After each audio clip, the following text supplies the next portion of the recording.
and we're back with something new. I am one of your hosts, Solaris, and welcome to the first ever season of Reign of Pain, where we dive into the edges of desire, thrill of endurance, with the art of sadomasochism and pain-related play. So, this is your space to explore, educate, power. Whether you're a seasoned player or you're just beginning your journey into this form of play. So pain play isn't just about sensation, it's about that trust and connection and really transformation. Every episode here will shed light on different techniques, different explorations, journey. Of course, we'll talk about the safety stuff and the inner worlds of people who embrace the sting, the thud, and the different sensations while they surrender to seeing stars. So step into the night and embrace the unknown and find your own version of the Reign of Pain. And of course, as always, a little bit of a content warning. This is listener discretion advised. There is a content warning for potentially distressing topics. We will be discussing a multitude of adult-only topics here, and so you are encouraged to consider your own capacity before continuing.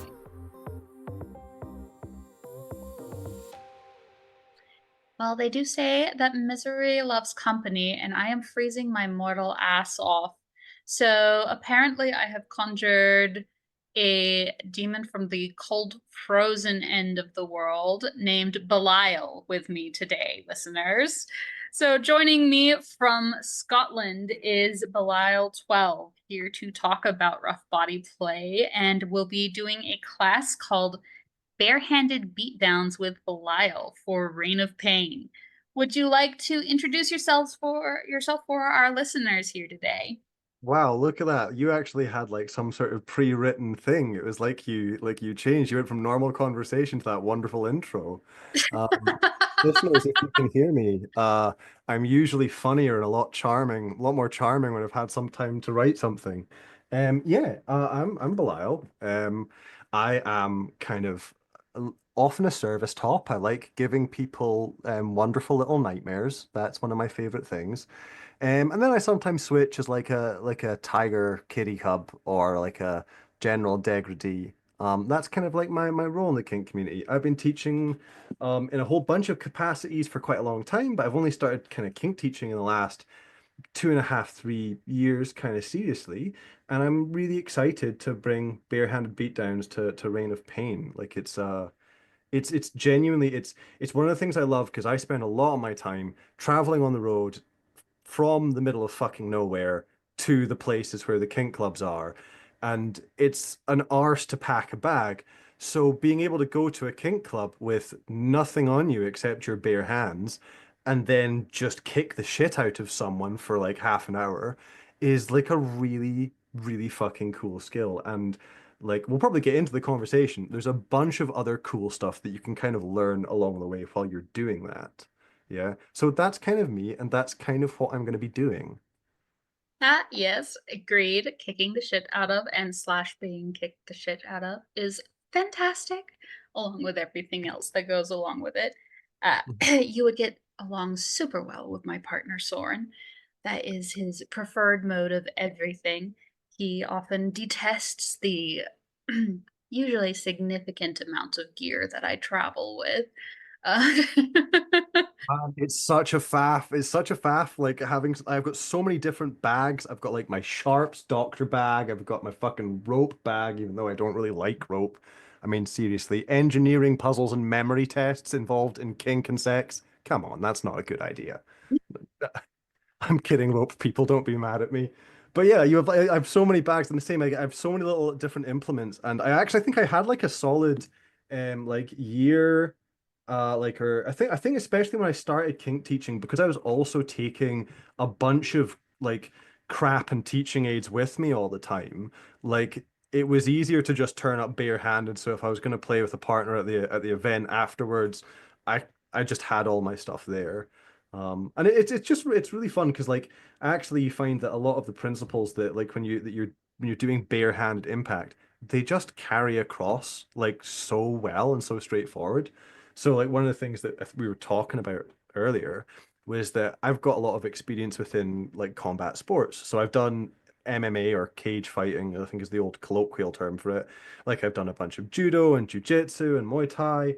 And like one of the things that I found it really gave me was a lot of comfort manipulating other people's bodies and feeling quite confident about like where to grab and what to grab and just gave me some insight into how resilient the human body can actually be.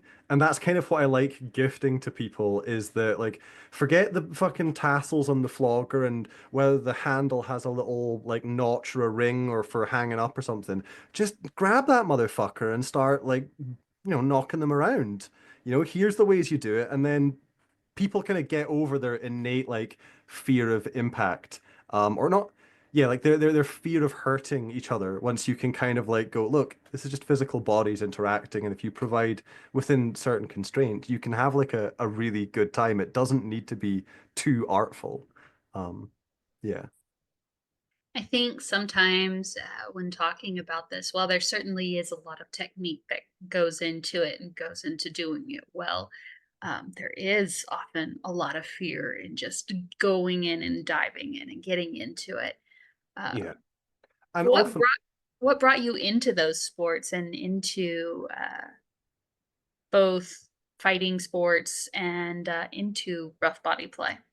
Okay, this is so okay, I suppose the question is how deep do you want to go with that, right? So, the common misconception is that young men get into combat sports because they want to hurt and dominate other people. That's the common conception. Um, I'm now 34 years old and I've gone into combat sports relatively young. I've been around it a lot when I was a teen and a child. And I'm now at the point where I'm like coaching and helping guys who are in their early 20s. And overwhelmingly, and this is true for myself as much as it is for a lot of other people, it was to gain a sense of um control and to feel confident in one's body and not feel scared, usually scared of other men. Like that's a big driver for this kind of stuff is men's fear of other men. So I got into it kind of from kind of a self-defense angle. There was probably a bunch of masculinity stuff going on there. Like I remember having the sense of like, well, once I've had a cage fight, then I'm not going to be scared of other men anymore. Then I've done the scariest fucking thing that I can reasonably do that's still technically legal, and then I'll feel safe. And that's kind of where I came in. And then over time, the experience of actually being in that club and developing camaraderie and healthier relationships with other men, still quite a toxic environment, which I'm trying to push against more now that I'm one of the quote unquote a bit of the elders in my club. I can have a bit more leeway to push back against that shit. But that kind of mellowed out and I stopped becoming so obsessed with the fear. But initially it was that kind of thing. So when I came to that sport, it was trying to avoid fear. And I was also a lot smaller. I was like something like 69 kilos or something. I wasn't a particularly big guy compared to what I am now, which is I'm bigger than most men. And so like that kind of started that started some interest in fighting for me like a couple of years down the line after that when I was like properly into kink and I realized, oh shit, a lot of the wrestly grapply stuff that I do, like can be done as a kink thing. And I realized that actually in my impact practice, the way I've been hitting people, I was doing a bunch of unconventional shit that other people weren't doing. Like I was elbowing people and I was using knees in weird kind of like clinch scenarios and joint locks and no one else that I knew was really doing that. Of course, I've got a bigger pool, so now I'm a bit more familiar with other people who are doing this. But I'm still to this day, I'm the only person that I know who does roundhouse kicks as like a way to do impact, and those are just fucking beautiful because you would be amazed at the amount of force like a 50 kilo person can fire when they've got really good technique and it just hits like a rubber slug from a shotgun, people just drop. They do not expect it to hurt as much as it did. So that's kind of like it was like a passion beforehand. And then I did kink, and then I realized, oh, I'm doing a lot of this anyway. So then I started more intentionally incorporating it over and over again. I don't know if that makes sense. Like I've had to ask Ember a bunch of times to check, am I making sense? Am I making sense? Like, It absolutely makes a lot of sense and yeah. can absolutely vouch for the roundhouse kick thing, or at least Ember, who didn't have a lot of balance problems, can can vouch for that. Yeah. I'm a bit of a vicious bottom. Uh, uh, No. no, very much makes a lot of sense. So this is something that for you is very connective toward yourself. It's something that helped you gain. Um, it sounds like confidence in yourself, and then also was a method of gaining connections with other people, and then you extended those connections within your key practice as well. Yeah, yeah, and I think that's kind of the thing that when I'm teaching impact that I really like, and when I'm teaching wrestling that I really like, and we'll cover like a bit of both in barehanded beatdowns because we'll talk a little bit about like some bits like hair pulling and things like that. I love the fact that even though it's a very specific skill, beating people without any instruments, it tends to develop people's confidence and impact across the board, and their confidence interacting with others across the board. That is very much where I see it being like a really joyful thing to practice and teach. It's beautiful. So, what does this tend to look like on a day-to-day basis for you in your practice these days? What's the first bit there you said? Can you repeat the question? Oh, you're good. What does this tend to look like on a day-to-day basis for you and your partners when you are practicing this? Do you consider most of your dynamics to be on a more primal basis? Are you engaging in more takedown play? Are these specific scenes in and of themselves? So that's interesting, right? Like primal is really it's something I have a bit of interest in, but not much experience in. I've not really touched much on primal. And then I've done a bit of takedown. I used to do home invasions when I lived in a community where that was a little bit easier to do without the cops getting called because people's houses were obscured by things a bit better. So it's played a role in when I was doing kind of more edgy home invasion stuff. I was quite proud of how quickly I could put someone on the floor and tape them up. That was a real point of pride of mine. Um, but in terms of like my day to day with Scarlet when we're doing Impact, actually a lot of the time the when we're playing, there's not much rough body play as such. There's a lot of impact using my body, but not a lot of combat necessarily dynamics. That's slightly different with Archer. Archer is a feisty wee thing and enjoys a lot of scrabbling around. So when we play, we're often like wrestling for dominance as it is. And yeah, I am the one who always ends up on top. I think that kind of hopefully that kind of answers that question a bit. Oh, it does, definitely. Yeah. So this is a skill that you apply in a lot of different areas, it sounds, with your scenes. Yeah. Yeah, it filters through and even when it's like when it's kind of DS kind of dynamics, right? The ability to like grab someone by the hair or grab someone by the shoulder or the arm and confidently kind of maneuver them around a room, like is something that I lean on quite a bit, right? I know how to manipulate people with a little bit of pain or how to manipulate them in a way that doesn't involve a lot of pain. It's just a forceful way of grabbing and moving someone and putting them off balance. All of those things start to kind of integrate and permeate the way that I move around and do scenes. And I'm very happy to hear that Scarlett is often described as Belial in lingerie when she's playing because she takes off so much from me and my techniques. So we've had people who have played with both of us, and they're just like, "Wow, you're just him, but in panties." That's adorable. Oh my goodness. Oh, So she you were really is. talking a lot. This is obviously the impact that it can take on a bottom is usually very controlled, hopefully, and is not necessarily going to cause lasting damage if you have appropriate risk management strategies when at least or at least you're minimizing that risk. But it can take a hell of a lot of toll on a top, especially with joints and things if you're not being careful. Because one of the things that I hear frequently about from people is just how badly that shit hurts from a top perspective. You want to talk a little bit about what you were discussing with minimizing the impact on your joints? Yeah, yeah. So one of the things that I've done with my time is a sport called Kyokushin karate, and people can Google this and look this up. It's a really kind of smash mouth dumb style of bare knuckle karate that's full contact. And as a result of that, I've got a fist that where my middle knuckle sticks out more than it should.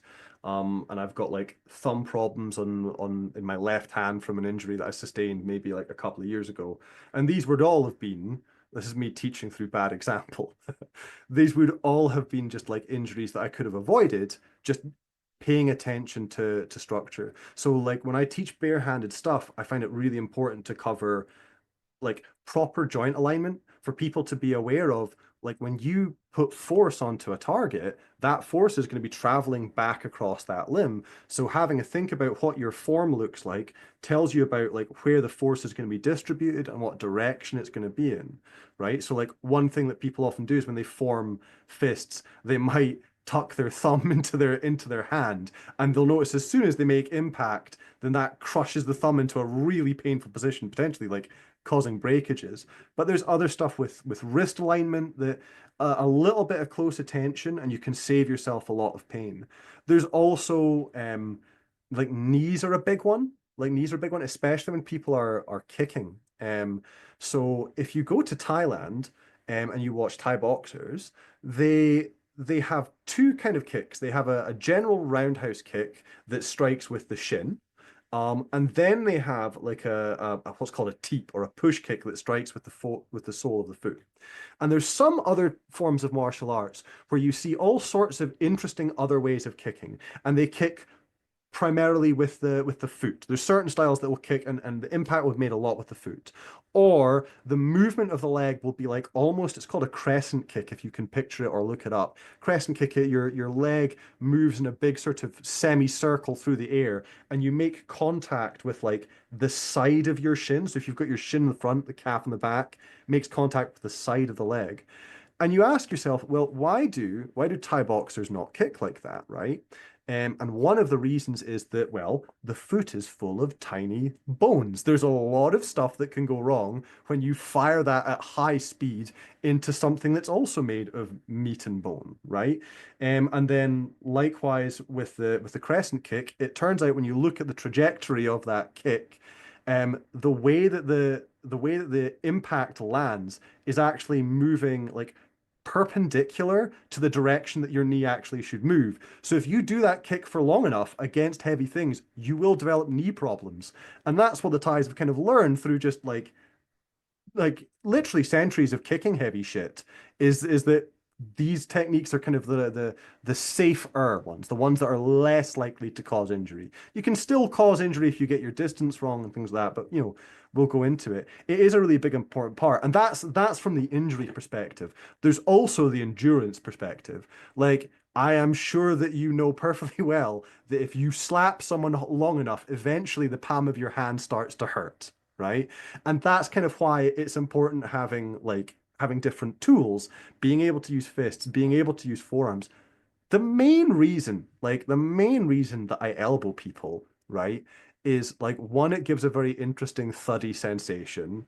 Um, and two, it means I can give my hand a rest if the skin is starting to sting. And so having all these different tools is what kind of lets you stretch out. Because a lot of the times you can like hear like, okay, 30 minutes of like beating someone like barehanded. fine, whatever.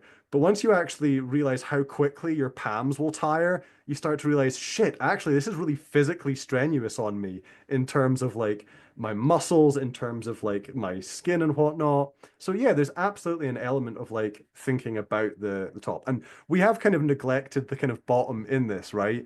There's also a thing of like, as a bottom, understanding how this impact works, like it helps you keep safe because you know what kind of impact to direct tops to and go, this here is safe, this is, or safer, this is relatively fine.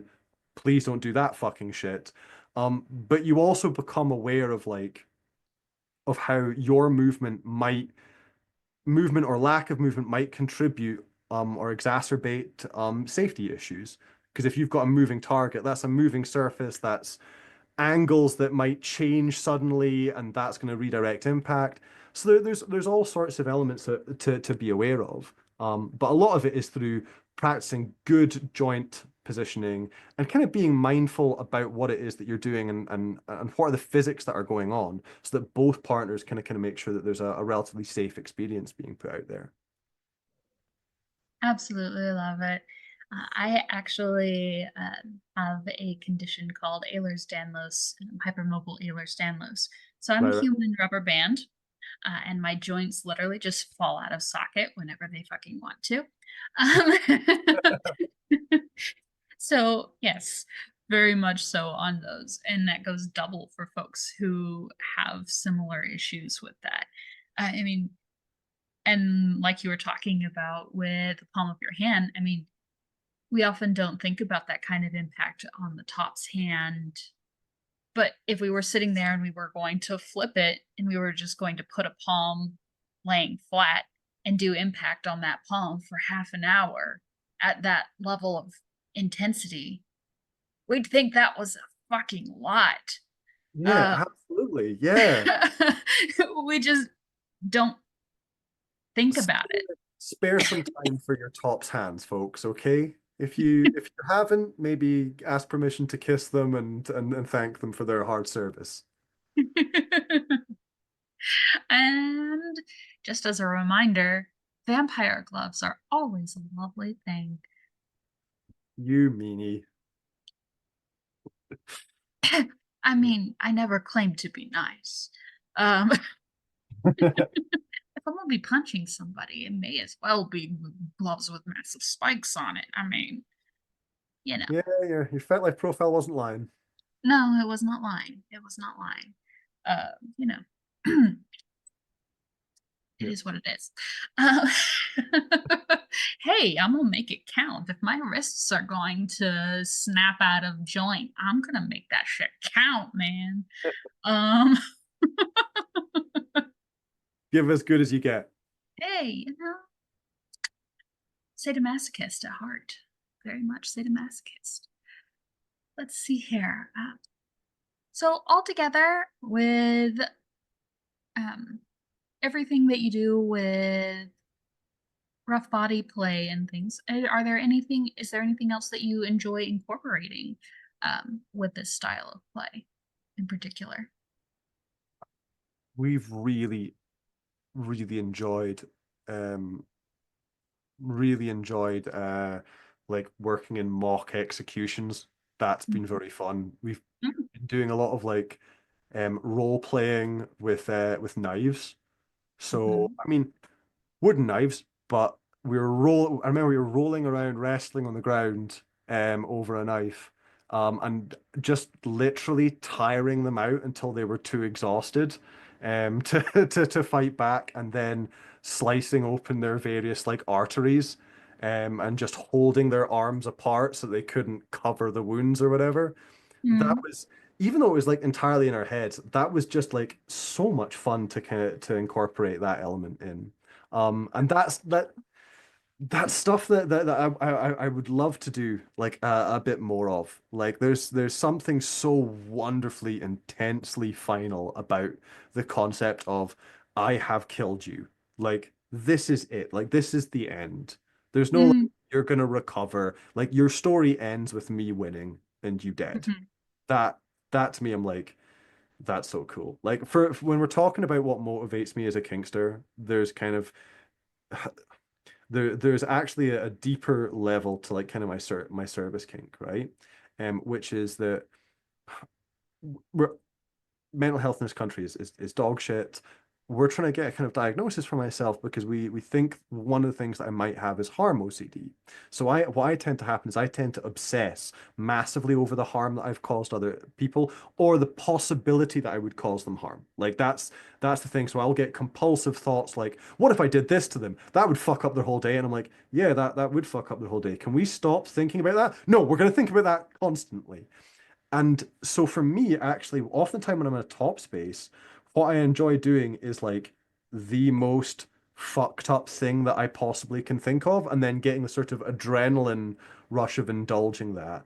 But then the flip side of it is I know that I'm very obsessed about making sure that people around me have a good time. So I need to have really thorough negotiation to actually feel confident to access that kind of space. So I think that's kind of what like the execution kind of taking someone to exhaustion and then killing them kind of thing was for me. It was part of this kind of like, what's the fucking like it's not even sexual anymore. It's just what's the most fucking dark shit that you could do to a human being? Let's do that and be in that headspace and just dissociate from that and just feel your blood turn to ice in that moment, you know? Yep. Yeah, I also have harm OCD, actually pretty severely, along yeah. with PTSD and other things, and I'm very, very highly concerned about harming people. And that, as a sharps player, that makes so much sense for you because all you do is catastrophize. Oh And yeah, I so catastrophize the fuck out of that's everything what that could allows you to have possibly. that. Yeah, Mm-hmm. that's what allows you to have that risk awareness because, like, Yep. you're automatically going, well, if the curtains like float, they're going to catch fire, and then that's going to catch fire, and then they're chained up, and then my fire extinguisher won't work, so I'll need a second one. And then, yeah, Exactly. it's a curse and a blessing for edge Yeah. players. Yeah. Yeah. I mean, and I think it's 100% the reason that I do the shit that I do.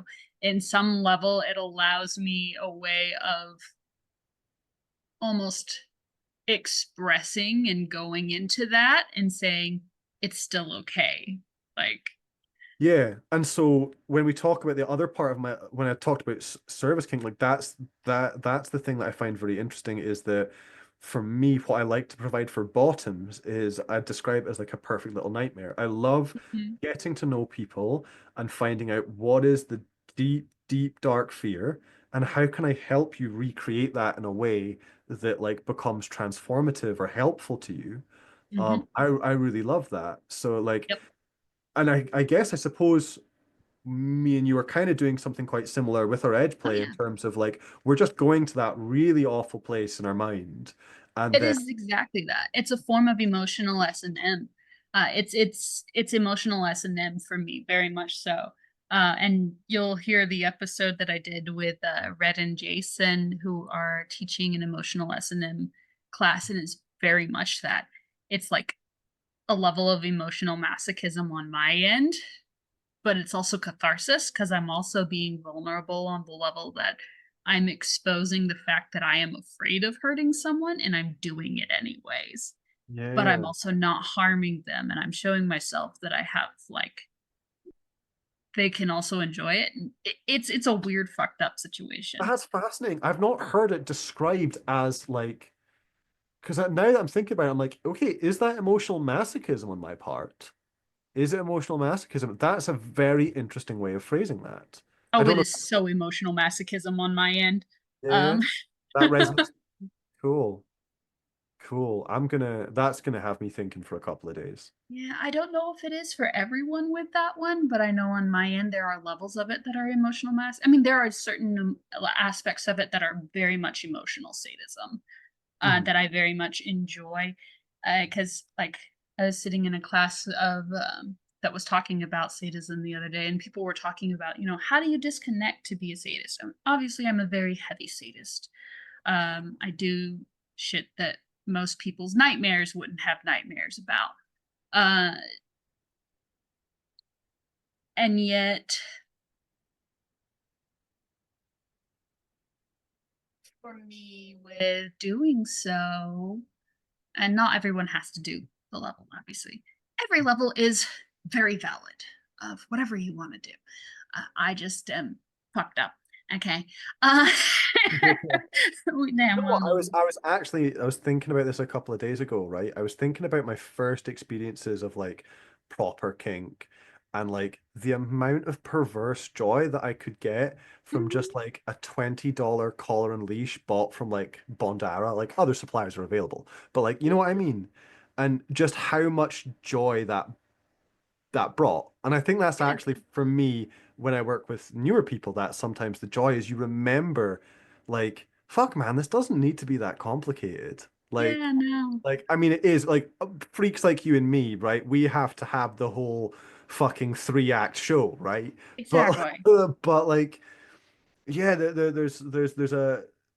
there can be a joy in kink simplicity Oh sometimes. yeah, oh yeah. And it's really There's lovely to a get to joy. connect with that. And you just remember actually how much fun you can just have with like Oh yeah. With characters. just the beauty. I mean, one of my favorite memories is always going to be just a random ass pickup play session that I had with this fantastic little Spanko who came up to me just like literally on her knees and was like, "Oh my God, will you please spank me?" And it was just like the absolute best little pickup scene that I've ever had in my life. It was just such a joy. Just her level of joy is such a light little spanking scene, and it just made me so happy and made her unbelievably happy. And yet, yeah, so it will always be a little treasure of a memory for me. But, anyways, back to what I was saying. Yeah. And they were talking about how to kind of distance yourself in order to be a sadist and to like disconnect within the scenes and in order to impose sadism and to impose pain. And for me, it's very much the opposite. I'm like, there is no fucking disconnect when it comes to causing pain for me. It is very much the opposite. I am tying my soul to your experience when I'm causing pain. We are going through this fucking together. Like, it is very much, I am entwining myself. We are experiencing the same thing the whole time. I am right there with you. There is no dissociation or distancing. Yeah, and so obviously that's not the same for everyone. But again, I think that's that level of duality of emotional play and emotional sadomasochism for me that Yeah. is possibly different for others. That's interesting because I'm definitely of the kind of ilk where I'm like I enjoy the feeling of dissociation of as I say a thing to someone, I'm like, that's a really fucked up thing. Like there's a commentary of like regretting what I'm saying as I'm saying it. This is interesting. But then the overall experience that I like to give is for me is a very connective one. Like I keep on the figure that I keep on referencing is John Kramer's Jigsaw. Like I find him really fascinating as like a as an archetype of like he sets up this little challenge and he ultimately wants you to survive. He wants you to come out the other end. Like he's very present there as a friend helping you go through it, which I find is such a wonderful fucked up dynamic.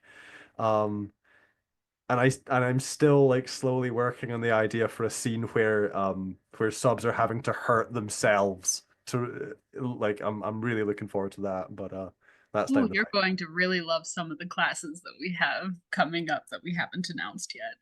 Oh, fantastic. You're gonna love them. Uh, Fantastic.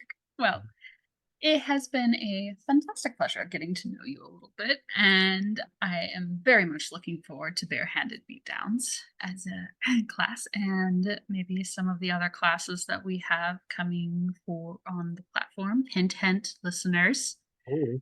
be sure to tune in. Fantastic. Little spoilers, little spoilers. You gotta pay attention. Pay attention when they're talking. Exactly. Listen. Hint, hint. So where can folks kind of contact you or take a look at some of your work if they are interested or have other questions? Yeah, okay. I have a Ko-fi link that people can of course chase up. Otherwise, I have a FetLife page, and that's really what I've been running off of at the moment. I think I need someone to talk me into getting a website. But at the moment it is just FetLife and it's Ko-fi. Fantastic. And your FetLife is BELIAL 12, correct? That's the one. Yeah, perfect. Amazing. Well, listeners, I am going to go grab myself some hot chocolate or maybe a coffee. I don't know. It might be early enough in the afternoon, my time for coffee still. Who knows? Well, thank you so much, and we will see you later. Thank you for having me. See you guys.